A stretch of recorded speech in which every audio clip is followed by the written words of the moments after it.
Welcome to the video lecture series on sequence and series. तो पिछले video lecture में हमने मोनोटोन कॉन्वर्जेंस थ्योरम का प्रूफ देखा था और इन्फीमम और सुप्रीमम का कॉन्सेप्ट पढ़ी थी। ठीक है, अगर वो वीडियो लेक्चर आपने नहीं देखा होगा तो आप वो चैनल की प्लेलिस्ट में जाके देख सकते हैं।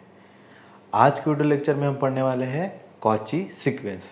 ठीक है, तो ये कॉची सीक्वेंस क्या होता है, इसकी डेफिनेशन क्या है और ये हम पढ़ेंगे। उसके बाद हम उसके ऊपर जो थ्योरम्स है कॉची सीक्वेंस के ऊपर क्या हमें रिजल्ट मिलेंगे वो हम देखेंगे और उसके ऊपर हम कुछ क्वेश्चंस करेंगे। ठीक है, तो विदाउट वेस्टिंग टाइम उसे हम शुरू करते हैं।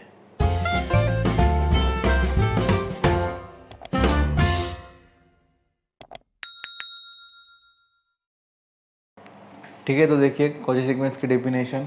A sequence Sn is called a Cauchy sequence if for any epsilon greater than 0 there exists positive natural number n such that modulus of Sn minus Sm is less than epsilon for all n and m greater than equal to m। ठीक है, तो इसके पहले हमने limit of sequence की definition देखी थी, वहाँ भी इसी तरह की कंडीशन आई थी। वहाँ पे क्या मिला था आपको, Sn minus L is less than epsilon for all n greater than equal to m। ठीक है, तो डिफरेंस क्या दिख रहा है यहाँ पे Sm है, यहाँ पे l है। ठीक है ना, सीक्वेंस L की तरफ क्या हो रही थी, कॉन्वर्ज हो रही थी। मतलब किसी एक पर्टिकुलर नेचुरल नंबर के बाद सीक्वेंस की सारी टर्म L की तरफ जा रही थी, इसलिए उनका डिफरेंस क्या हो रहा था, लेस देन एप्सिलॉन। यहाँ पे क्या है, Sm है। ये भी क्या है, सीक्वेंस की n टर्म है, ये सीक्वेंस की m टर्म है। ठीक है, तो देखिए यहाँ पे भी सेम कंडीशन है।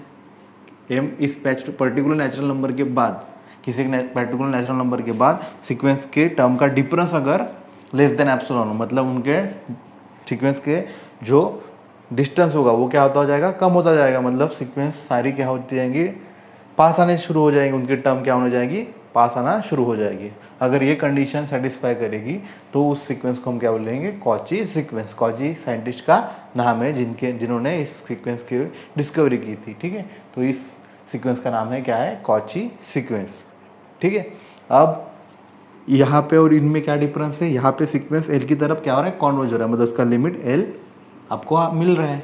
ठीक है, यहाँ पे क्या हो रहा है, इस पर्टिकुलर नेचुरल नंबर के बाद सीक्वेंस की सारी टर्म क्या हो रही है, पास पास आना शुरू हो रही है। दिख रहा है, इनका डिफरेंस क्या हो रहा है, कम होते जा रहा है। ठीक है, मतलब हम बोल सकते हैं कि in a Cauchy sequence the terms of the sequence gets close together for large value of n and m। जैसे जैसे सीक्वेंस की टर्म की वैल्यू हम आगे आगे लेते जाएंगे तब सीक्वेंस की सारी टर्म पास आना शुरू हो जाएंगी। ठीक है, अगर इसका एग्जांपल लूँ मैं, एग्जांपल लूँ तो देखिए 1/n सीक्वेंस ये होती है कॉची सीक्वेंस। ठीक है, अगर इसको मैं ज्योमेट्रिकली दिखाऊँ, आपको ज्योमेट्रिकली दिखाऊँ, पहली टर्म क्या होगी, 1/1, मतलब ये समझ लीजिए 1/1। उसके बाद सेकंड टर्म क्या आएगी, 1/2, मतलब समझ लीजिए ये आ गया 1/2। ठीक है, देखिए इतना डिफरेंस है। उसके बाद क्या आएगा, 1/3, तो समझ लीजिए आ गया। ठीक है, यहाँ पे हमारा है 0, जीरो की तरफ कौन होती है, हमने देख रखा है। ठीक है, ऑलरेडी। उसके बाद क्या आएगा, 1/4, फिर 1/5, ऐसे ऐसे डिफरेंस कम होते जा रहा है, दिख रहा है ना। इसके बाद अगर यहाँ पे मैं देखूँ तो ये 1/100 समझ लीजिए। उसके बाद 1/101 ले लीजिए, तो डिफरेंस कम होता जा रहा है। इसके बाद सीक्वेंस की जितनी भी टर्म रहेगी ये उनका डिफरेंस क्या होता जाएगा, कम कम होता जाएगा। जैसे यहाँ पे समझ लीजिए मैंने मान लिया 1/1000 मान लिया, ठीक है, तो क्या होगा 0.001। ठीक है, दिख रहा है यहाँ पे सीक्वेंस की सारी टर्म, इसके बाद भी जितनी टर्म आने वाली है वो सारी टर्म क्या होंगी, पास आना शुरू हो जाएंगी। ठीक है, उनमें मतलब उन दोनों का डिफरेंस बिल्कुल निग्लिजिबल हो जाएगा, लेस देन एप्सिलॉन मतलब। ठीक है, तो ये कंडीशन जहाँ भी सेटिस्फाई हो रही है उस सीक्वेंस को हम क्या बोलेंगे, कॉची सीक्वेंस। तो यहाँ पे आपको ये समझ भी रहा है कि इसके बाद जो भी है, इस पर्टिकुलर नेचुरल नंबर के बाद सीक्वेंस की सारी टर्म एक पर्टिकुलर नंबर के ऊपर अप्रोच भी करना शुरू हो जाएगा, क्योंकि उनका डिफरेंस कम होता जाएगा ना, तो वो आगे बढ़ेगी नहीं, आगे भी नहीं बढ़ेगी और कम भी नहीं होती जाएगी, वही आसपास वो चलती रहेगी।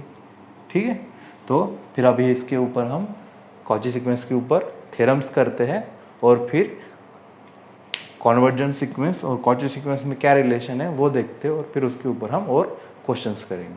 ठीक है, तो देखिए हमारा पहला theorem, every convergent sequence of real number is a Cauchy sequence. हर एक convergent sequence of real number क्या होगा, कॉची सीक्वेंस होगा। जो भी रियल नंबर का कॉन्वर्जेंट सीक्वेंस होगा वो क्या होगा, हमेशा कॉची सीक्वेंस होगा, यह हमें दिखाना है। मतलब हमें हमारे पास क्या दिया है, कॉन्वर्जेंस सीक्वेंस दिया है रियल नंबर का। ठीक है, तो जो दिया है उसे लिखते हैं। तो इसका proof, let Sn be a convergent sequence of real number such that, convergent है मतलब किसी एक पॉइंट पे क्या होगा, कॉन्वर्ज होगा। तो ले लीजिए कुछ limit, such that limit n tends to infinity Sn is equal to L। ठीक है, मैंने मान लिया कि सीक्वेंस की लिमिट क्या है, L है। अभी मुझे क्या दिखाना है, इसी कॉन्वर्जेंट सीक्वेंस को क्या दिखाना है, कॉची सीक्वेंस दिखाना है। कॉची सीक्वेंस दिखाना है मतलब क्या चाहिए मुझे, Sn minus Sm is less than epsilon for all n greater than n and m greater than equal to m। अभी हमने देखी डेफिनेशन, ठीक है, ये हमें चाहिए, ठीक, और ये हमारे पास गिवन अवेलेबल है। तो इसका मीनिंग क्या होगा, Sn minus L is less than epsilon. तो ये मिल जाएगा Sn माइनस एल के लिए। और मुझे क्या चाहिए, Sm भी चाहिए, तो उसको भी लिखेंगे हम Sm minus L less than epsilon, definition of limit से। ठीक है, तो इन दोनों का यूज करेंगे यहाँ पर, ठीक है, ये लाने के लिए। तो यहाँ पे हमारे पास Sn minus Sm less than epsilon चाहिए। तो क्या करेंगे हम, इसका यूज करके प्लस एल करेंगे, माइनस एल करेंगे, और दोनों का यूज करने वाले। फिर इस टाइम में हम क्या लेंगे, एप्सिलॉन बाय 2। ठीक है, बहुत सिंपल प्रूफ है, देखिए फिर।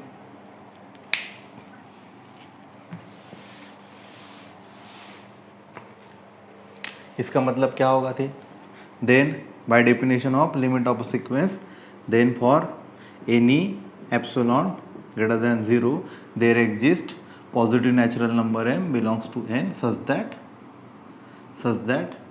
क्या होगा, Sn minus L is less than epsilon by 2।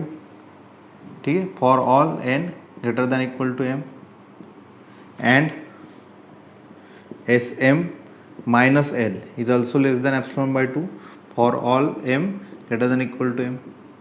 ठीक है ना, इसको दे दीजिए नंबर 1। तो ये हमारे पास अवेलेबल हो गया, यहाँ से लिमिट हमने लिया कॉन्वर्जेंट। ठीक है ना, तो हमने डेफिनेशन लिया, यहाँ पे एप्सिलॉन बाय 2 क्यों लिया है, क्योंकि हम इसका यूज़ करने वाले। अगर दो स्टेटमेंट का यूज़ करते तो एप्सिलॉन बाय 2 लेते हैं, 3 स्टेटमेंट का यूज़ करना है तो एप्सिलॉन बाय 3 लेते हैं। ये सब मैंने डिस्कस कर लिया है शुरुआत के थ्योरम में, पहले या दूसरे वीडियो लेक्चर में। ठीक है, अभी हमें क्या दिखाना है, इस सीक्वेंस को कॉची सीक्वेंस, मतलब Sn minus Sm less than epsilon लेना है। तो वही से हम स्टार्ट करते हैं। तो consider modulus of Sn minus Sm। ठीक है, यहाँ से स्टार्ट करेंगे। इसको क्या दिखाना है, लेस देन एप्सिलॉन। गिवन क्या है, ये जो मैथमेटिकल अवेलेबल है उसे यूज़ करेंगे। तो क्या हमें क्या चाहिए, एल चाहिए। तो क्या करेंगे, एल को ऐड करेंगे, एल को सब्ट्रैक्ट करेंगे, इज इक्वल टू क्या होगा, Sn माइनस एल, फिर क्या है माइनस Sm प्लस एल। ठीक है, minus L plus L add किया, सब्ट्रैक्ट किया, क्या हो जाएगा, देखिए क्या बन जाएगा, ये Sn माइनस एल, यहाँ से माइनस साइन कॉमन, ये यहाँ आ गया, ये माइनस साइन कॉमन, क्या बनेगा, Sm माइनस एल। ठीक है, उसके बाद इनइक्वलिटी को हम सेपरेट करेंगे, तो क्या आ जाएगा, Sn minus L plus Sm minus L. ठीक है ना, modulus of a minus b less than equal to modulus of a plus modulus of b। ठीक है, ये तो आपको इक्वलिटी पता है। अब Sn minus L is less than epsilon by 2, Sm minus L is also less than epsilon by 2 by 1। तो ये यहाँ पे अभी क्या आ जाएगा, स्ट्रिक्टली लेस देन, क्या आ जाएगा, ये एप्सिलॉन बाय 2 और ये भी प्लस एप्सिलॉन बाय 2। और ये किसके लिए, for all n and m। देखिए for all n and m greater than equal to m, then this is true for, ये कहाँ से लिखेंगे हम, बाय 1। और किसके लिए, for all n and m greater than equal to m। ठीक है ना, greater than equal to m, क्या बन जाएगा, epsilon by 2 plus epsilon by 2 क्या मिल जाएगा, ये मिल जाएगा हमें एप्सिलॉन। तो यहाँ से मुझे देखिए क्या मिल गया, Sn minus Sm is less than epsilon. ठीक है, तो फिर सीक्वेंस क्या हो गई, Cauchy sequence, this is for all n and m greater than equal to m। देखिए कितना सिंपल प्रूफ था, जो गिवन था उसे लिखा। अब मुझे इस कॉन्वर्जेंस सीक्वेंस को कॉची सीक्वेंस दिखाना था, इसलिए Sn और Sm दोनों के फॉर्म में लिखा। दो स्टेटमेंट थे इसलिए एप्सिलॉन बाय 2 लिया, और बस इसे लेस देन एप्सिलॉन दिखा दिया। ठीक है, मतलब मुझे क्या मिल गया,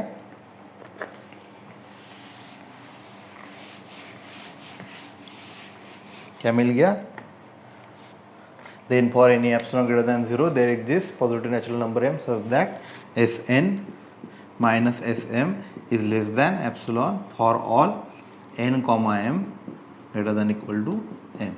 This implies sequence Sn is a Cauchy sequence. ठीक है, तो हो गया प्रूफ। इसका मतलब अगर कोई भी कॉन्वर्जेंट सीक्वेंस है रियल नंबर का तो वो हमेशा क्या होगा, कॉची सीक्वेंस। ठीक है, अभी देखते हैं नेक्स्ट थ्योरम। तो देखिए next theorem, every Cauchy sequence of real number is bonded.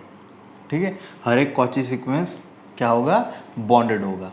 ठीक है, तो अभी हम क्या लेंगे, कॉची सीक्वेंस लेंगे और उसे क्या दिखाएंगे, बॉन्डेड। तो हमें ऑलरेडी हमने सेकंड या थर्ड वीडियो लेक्चर में हमने देखा है every convergent sequence is bounded. तो जहाँ वहाँ पे जैसे प्रूफ किया था सेम यहीं पे भी वैसे ही प्रूफ होगा।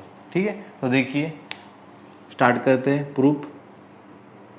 क्या लेंगे, कोई एक सीक्वेंस जो क्या है, कॉची सीक्वेंस। तो ले लीजिए let Sn be a Cauchy sequence of real numbers.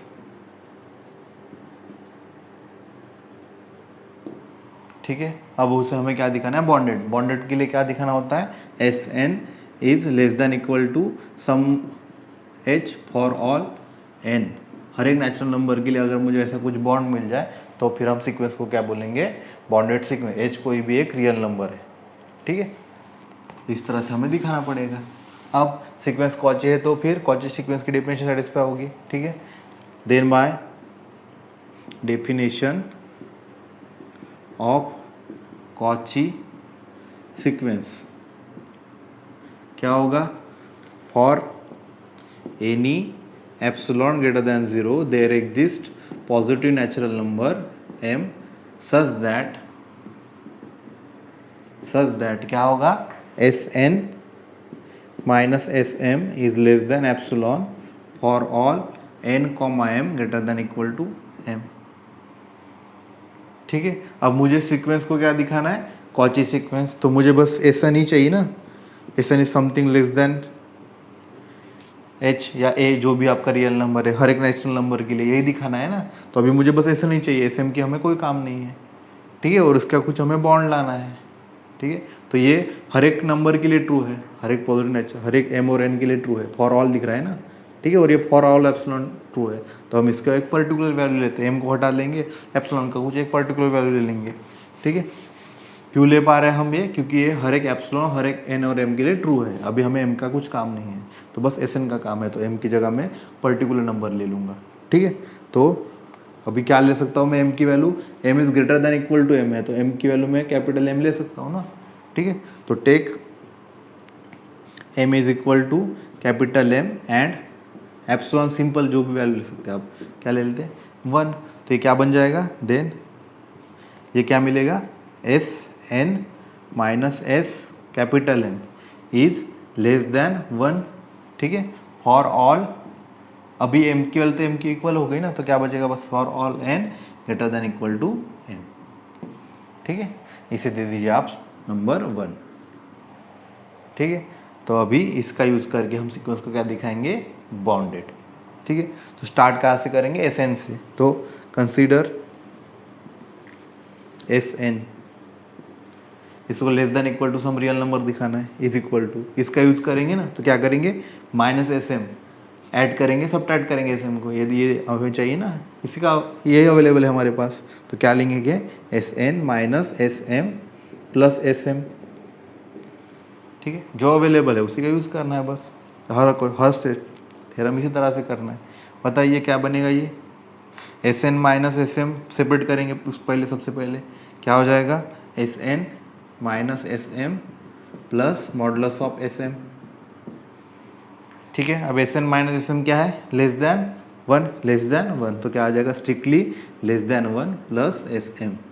कहाँ से लिखा हमने, बाय 1, और ये किसके लिए ट्रू है, for all n greater than equal to m। तो क्या मिल गया, for all n greater than equal to m। कहाँ से लिखा हमने, बाय 1। ठीक है, यहाँ पे हमें क्या मिल गया, a less than n, s N is less than 1 plus modulus of s n for all n greater than equal to m. ठीक है, तो अभी सीक्वेंस का मुझे बॉन्ड मिल गया। ठीक है, पर किसके लिए? एम के बाद के नंबर के लिए, एम से स्टार्ट होने वाले नंबर के लिए। N greater than equal to m है, greater than equal to m, और एम के बाद के सारे नंबर के लिए ये बॉन्ड हो जाएगा। इसके पहले के लिए मुझे पता नहीं क्या बॉन्ड है। तो ठीक है, तो जैसे हमने कॉन्वर्जेंट सीक्वेंस बॉन्ड होता है उस वहाँ पे जैसे किया था वैसे हम कर लेंगे। इसके पहले जो भी सीक्वेंस है वो टर्म्स और ये उन सब में जो भी मैक्सिमम नंबर है वो हम ले लेते एच, और फिर सीक्वेंस की सारे टर्म उससे क्या हो जाएगी? छोटी हो जाएगी, क्योंकि वो सबसे बड़ा नंबर हो जाएगा इन सब में से। ठीक है, तो देखिए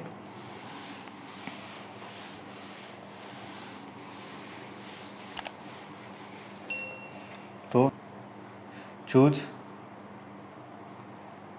h is equal to max of, कहाँ तक है ये वाला बॉन्ड? m तक है। इसके पहले के टर्म क्या मतलब? s1 s2 अप टू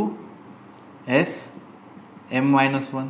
ठीक है, और m के बाद के लिए क्या है मेरे पास बॉन्ड अवेलेबल? 1 plus sm। ठीक है ना, 1 प्लस sm। तो इनमें से जो भी मैक्स होगा उसको मैं ले लिया h, तो फिर सारे नेचुरल नंबर के लिए ये क्या हो जाएगा? बॉन्ड हो जाएगा। तो इन दोनों से फिर मुझे क्या मिल जाएगा? देन क्या मिल जाएगा? देन नोटिंग दिस टू क्या मिल जाएगा? Sn is less than equal to this h for all natural number, सारे नेचुरल नंबर के मिल जाएगा। ठीक है ना, ये m के बाद के लिए है। इसके पहले भी जो बच गए थे टर्म उनको भी मैंने यहाँ पे इंक्लूड कर दिया। तो इनमें से जो भी मैक्सिमम है उसे मैं ले लिया h, तो ये सबसे बड़ा हो जाएगा, तो उससे सारे सीक्वेंस के सारे टर्म उससे छोटी हो जाएंगी। ठीक है, तो फिर सीक्वेंस क्या हो गया? बाउंडेड। इसका मतलब क्या हो गया? This implies sequence Sn is bounded. ठीक है, तो फिर every Cauchy sequence of real number is bounded. तो पहला हमने थ्योरम क्या किया था? Every convergent sequence is Cauchy sequence, और सेकंड क्या है? Every Cauchy sequence of real number is bounded. ठीक है, तो यहाँ से आपको समझ में आ रहा है कि जो कॉन्वर्जेंट सीक्वेंस होगा वही कॉची होगा, और कॉची होने के कारण वो बाउंड हो जाएगा। और हमें ऑलरेडी हमने देख रखा है कि every convergent sequence is bounded. ठीक है, तो रियल नंबर के लिए हर एक कॉची सीक्वेंस कॉन्वर्जेंट सीक्वेंस होगा, और हर एक कॉन्वर्जेंट सीक्वेंस कॉची सीक्वेंस होगा। ठीक है, इसी को आप बोलते हो कॉची कॉन्वर्जेंस क्राइटेरिया। मतलब रियल नंबर्स के लिए जो भी सीक्वेंस कॉन्वर्जेंट होगी वही सीक्वेंस क्या होगी? कॉची सीक्वेंस होगी। ठीक है, मतलब अगर सीक्वेंस कॉन्वर्जेंट नहीं है तो सीक्वेंस कॉची सीक्वेंस नहीं होगी। ठीक है, और ये बस रियल नंबर्स के लिए या रियल वर्ल्ड के लिए ये ट्रू है। ठीक है, बाकी फील्ड के लिए ये ट्रू नहीं है। ठीक है, बस रियल के लिए है। तो देखिए उसका स्टेटमेंट, देखिए Cauchy convergence criteria, a real sequence Sn converges if and only if for each epsilon greater than 0 there exists positive natural number m such that Sn minus Sm का modulus less than epsilon for all n and m greater than equal to m। यही definition क्या है Cauchy sequence की? मतलब यही statement क्या है? A real sequence Sn is convergent if and only if sequence is Cauchy sequence. और ये किसके लिए? रियल सीक्वेंस, मतलब सीक्वेंस ऑफ रियल नंबर। ठीक है, तो रियल सीक्वेंस में अगर सीक्वेंस कॉन्वर्जेंट है तो वो क्या हो जाएगी? Cauchy sequence. अगर वो कॉची है तो वो क्या बन जाएगी? कॉन्वर्जेंट। ठीक है, this is true for real sequence, मतलब सीक्वेंस ऑफ रियल नंबर। अगर मैं इसको आपको नॉलेज के लिए बता रहा हूँ तो उस फील्ड को हम बोलेंगे कंप्लीट फील्ड, जहाँ पे हर एक कॉची सीक्वेंस क्या हो जाए? कॉन्वर्जेंट हो जाए। ठीक है ना, जैसे ये आपका फील्ड है रियल नंबर का, ये होता है कंप्लीट। ठीक है, ये होता है कंप्लीट। तो कंप्लीट की डेफिनेशन ये है ऐसे कि अगर उस फील्ड में जो कॉची सीक्वेंस, हर एक कॉची सीक्वेंस अगर कॉन्वर्जेंट सीक्वेंस हो जाए तो फिर हम उसको फील्ड को क्या बोलेंगे? Complete field. ठीक है, तो आर कंप्लीट होने के कारण हर एक कॉची सीक्वेंस क्या होगा? कॉन्वर्जेंट सीक्वेंस हो। हर एक कॉन्वर्जेंट सीक्वेंस क्या होगा? Cauchy sequence. ठीक है, तो यहाँ से फिर अगर हमें किसी सीक्वेंस को कॉन्वर्जेंट है या नहीं है वो चेक करना है तो उसको हम चेक कर सकते हैं कि वो कॉची सीक्वेंस है कि नहीं। ठीक है ना, अगर किसी सीक्वेंस को हमें दिखाना है कि ये कॉन्वर्जेंट नहीं करता है तो हमें उसको दिखा देंगे कि ये कॉची नहीं है। अगर वो कॉची नहीं होगी तो कॉन्वर्जेंट होंगे, क्योंकि कॉची है तो कॉन्वर्जेंट होगी। ठीक है ना, तो इस क्राइटेरिया का हम यूज कैसे करना है इसके लिए एक क्वेश्चन देखते हैं। ठीक है, तो ये आपको समझ में आ गया? फिर से मैं रिपीट कर रहा हूँ, ये बस रियल नंबर के लिए ट्रू है, मतलब जो भी फील्ड कंप्लीट होगी उसके लिए ये ट्रू है। ठीक है, मतलब हर एक कॉची सीक्वेंस क्या होगा? कॉन्वर्जेंट होगा। यहाँ पे हम इन पर्टिकुलर रियल सीक्वेंस पढ़ रहे हैं, इसलिए रियल सीक्वेंस के लिए हर एक कॉची सीक्वेंस क्या होता है, कॉन्वर्जेंट होता है, और हर एक कॉन्वर्जेंट सीक्वेंस कॉची सीक्वेंस होता है। ठीक है, अभी इसका यूज़ कैसे करना है, कैसे क्वेश्चंस करने हैं वो हम देखते हैं। ठीक है, तो देखिए हमारा question, show that the sequence S N defined by S N is equal to 1/1 + 1/2 + 1/3 + 1/n। ठीक है, डज नॉट कॉन्वर्ज, इस सीक्वेंस को हमें डाइवर्जेंट दिखाना है, मतलब ये कॉन्वर्ज नहीं होता। ठीक है, अब जब भी हमें दिखवाना होता है सीक्वेंस को कॉन्वर्जेंट, तो हम कौन सा थ्योरम यूज़ करते हैं, मोनोटोन कॉन्वर्जेंस थ्योरम। उसके लिए मैंने पिछले वीडियो लेक्चर में आपको थ्योरम किया था, और उसके पिछले वीडियो लेक्चर में मैंने सारे क्वेश्चन डिस्कस किए थे। अगर वो वीडियो लेक्चर आपने नहीं देखा होगा तो आप वो चैनल के प्लेलिस्ट में जाके देख सकते हैं। ठीक है, अब जब कॉन्वर्ज नहीं होता ये दिखाना है, तो हम अभी जैसे डिस्कस किया तो क्या दिखाएंगे, ये कॉची नहीं है ये दिखाएंगे। ठीक है ना, तब ये फिर क्या हो जाएगा, वो कॉन्वर्जेंट नहीं होगा, मतलब कॉची का कॉन्वर्जेंस क्राइटेरिया अगर ये सेटिस्फाई नहीं करेगा तो फिर ये कॉन्वर्जेंट नहीं होगा, क्योंकि अभी हमने देखा अगर कोई वो कॉची है सीक्वेंस है तो वो क्या हो जाएगा, कॉन्वर्जेंट। ठीक है, अब देखिए ये सीक्वेंस क्या है, सब टर्म्स का एडिशन है। ठीक है ना, अभी जो हमने सीक्वेंस इसके पहले देखिए 1/n, ठीक है ना, यही सीक्वेंस है, बस यहाँ पे 1 पहली टर्म 1, उसके बाद 1/2 फिर 1/3, ये सब टर्म्स सब सीक्वेंस की टर्म्स थी। अभी ये क्या है, सीक्वेंस की टर्म्स का क्या हो गया, एडिशन हो गया। ठीक है ना, देखिए डिफरेंस समझिए, कंफ्यूज मत हो जाइए। यहाँ पे देखिए S1 ये है, S2 ये है, S3 ये है। ठीक है, अगर यहाँ पे S2 देखे मैं तो S2 क्या होगा, S2 क्या होगा, पहले दो टर्म का एडिशन, मतलब S1/1 + 1/2। S3 क्या होगा, 1/1 + 1/2 + 1/3। ठीक है, देख रहा है डिफरेंस आपको।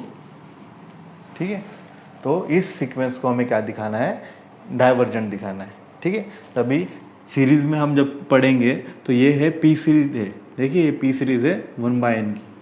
ठीक है, और यहाँ पे पी की जो पी सीरीज है, यहाँ पे पी की वैल्यू क्या है, 1 है।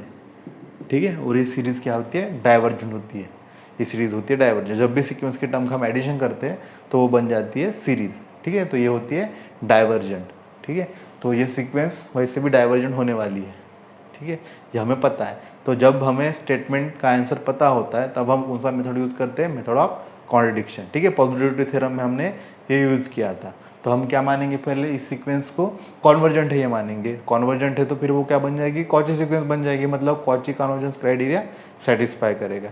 ठीक है, तो फिर कॉन्ट्ररी लेने के कारण, कॉन्ट्रडिक्शन मेथड यूज़ करने के कारण कहीं ना कहीं जाके मुझे कुछ ना कुछ कॉन्ट्रडिक्शन मिल जाएगा, तो फिर वो जो हमने अजम्पशन माना था वो क्या हो जाएगा, रॉन्ग हो जाएगा, फिर ये सीक्वेंस क्या होगा, डाइवर्जेंट ही होगा।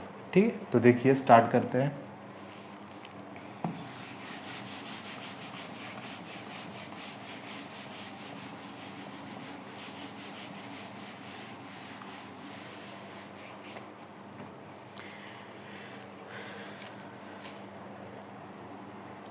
तो स्टार्ट करते हैं। सॉल्यूशन में assume the contrary that sequence Sn, contrary that sequence Sn क्या is convergent, ठीक है, हमें डज नॉट कॉन्वर्ज दिखाना था, इसका ऑपोजिट ले लिया हमने, कॉन्ट्ररी पार्ट कि is convergent, method of contradiction हम ले रहे हैं। कॉन्वर्जेंट है तो बाय कॉची कॉन्वर्जेंस क्राइटेरिया ये क्या बन जाएगा, कॉची सीक्वेंस। ठीक है, then by Cauchy convergence criteria क्या हो जाएगा, sequence Sn is a Cauchy sequence हो जाएगा। ठीक है, कॉची सीक्वेंस हो जाएगा, मतलब कॉची सीक्वेंस की डेफिनेशन सेटिस्फाई करेगा। ठीक है, then by definition of Cauchy sequence क्या होगा, then for any epsilon greater than 0 there exist positive natural number m such that क्या होगा, Sn minus Sm is less than epsilon, and this is true for all n and m greater than equal to m। ठीक है, तो ये हर एक epsilon के लिए true है। अभी मुझे कुछ ना कुछ कॉन्ट्रडिक्शन लाना है, इस सीक्वेंस के लिए। ठीक है। तो फिर कब क्या आएगा, जब मैं इस ये तो जनरल हो गया ना, इस सीक्वेंस के टर्म को यहाँ पे यूज़ करूँगा और यहाँ पे कुछ ना कुछ मुझे अगर गलत चीज़ मिल गया, कॉन्ट्रडिक्शन मिल गया, तो फिर हमारा मेथड ऑफ कॉन्ट्रडिक्शन का मेथड सेटिस्फाई हो जाएगा। ठीक है। तो फिर मैं यहाँ पे हर एक एप्सिलॉन के लिए ट्रू है तो मैं यहाँ पे एप्सिलॉन ले लेता हूँ 1/2। ठीक है। तो take epsilon is equal to 1/2 ले सकता हूँ ना, पॉजिटिव है तो ये क्या बन जाएगा, Sn minus Sn minus Sm is less than epsilon. This is true for all n and m greater than equal to m। ठीक है। इसे दे दीजिए नंबर 1। ठीक है। अब मुझे ये वैल्यू निकालनी है यहाँ से।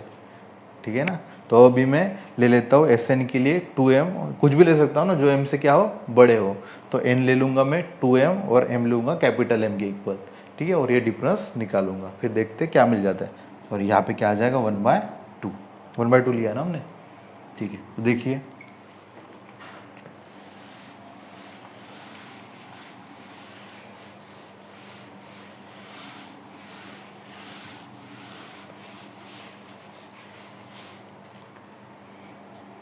for n is equal to twice of m and m is equal to capital M ले सकता हूँ ना मैं। ठीक है ना। n और m से क्या है, ग्रेटर है और न तो इक्वल है। तो ले लिया मैंने किसी भी नंबर के लिए फॉर ऑल है। तो अब देखिए देन Sn माइनस Sm क्या होगा, ये n की जगह S2m माइनस Sm। ठीक है। सीक्वेंस हमारी है, दिख रहा है ना आपको। तो S2m मतलब 2m टर्म आएंगे, n है तो n टर्म आई है। ठीक है। S2m क्या होगा बताइए, देखिए 1/1 प्लस 1/2 प्लस 1/3 प्लस कहाँ तक जाएगा 1/m तक। ठीक है। m टर्म हो गया, हमें कितने टर्म मिलेंगे 2m, मतलब यही फिर से रिपीट होगा। मतलब इसके बाद क्या मिलेगा 1/m+1 प्लस 1/m+2 कहाँ तक जाएगा ये प्लस 1/2m तक जाएगा। ठीक है। तो मिल गए 2m तक टर्म।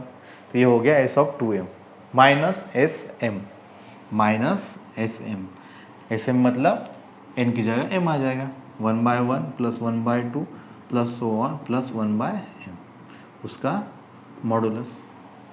ठीक है।